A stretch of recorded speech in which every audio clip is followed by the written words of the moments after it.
and welcome to Newsbrief on Global Television. I am Amina Jibril. The Academic Staff Union of Universities, ASU, has given the federal government a 14-day ultimatum to resolve several lingering issues.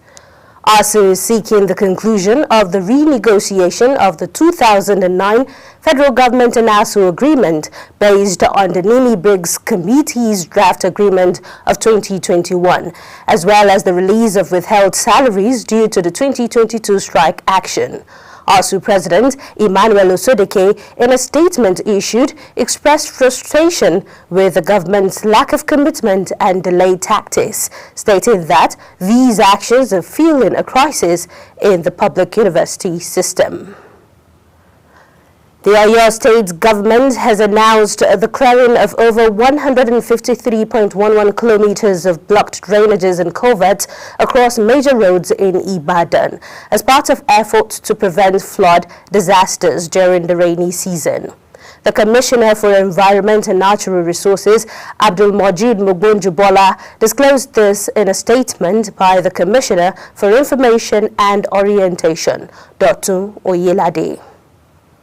And now in business news, the Central Bank of Nigeria, CBN, has announced plans to penalize banks that do not dispense cash through their automated teller machines, ATMs, as part of its efforts to maintain an adequate cash circulation.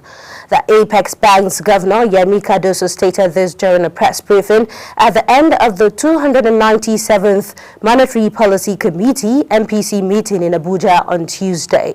Cardoso emphasized that all deposit money banks must ensure availability of enough cash for withdrawals at all times. It disclosed that the Apex Bank has set up a monitoring system to ensure compliance, stressing that any bank not adhering to this directive will face penalties.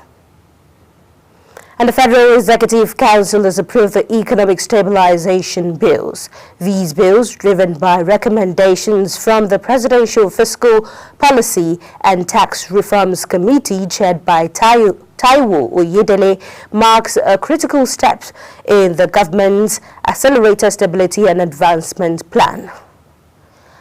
And now the foreign scene, Australian Olympic swim coach Dick Kane has died weeks after he was found guilty of raping and sexually abusing 6 female students. Kane, who had been in palliative care for terminal cancer, died on Wednesday morning at the age of 78. Kane was charged with 39 offenses committed against the teenage girls in the 1970s and 1980s. The assaults took place at a swimming pool in Sydney, in his home and in his car. The 6 victims were due to deliver their victim impact statement at a special hearing in December, but this is unlikely to go ahead due to Kane's death. And China's top diplomat Wang Yi pledged to support Iran in safeguarding its security against external forces in a meeting with the country's new president in New York, Beijing's foreign ministry. Wang met President Masoud Pezeshkian on the sidelines of the annual UN General Assembly, Beijing said, as Israel launched more strikes against Tehran's ally Hezbollah in Lebanon. The top diplomat promised China would always be a trustworthy partner. And now to the world of sports. France World Cup winner Raphael Varane on Tuesday announced his retirement from football at the age of 31. Former Real Madrid and Manchester United centre-back Varane had joined Italian club Como for this season, but was then excluded from the Serie A squad, having suffered a knee injury in August.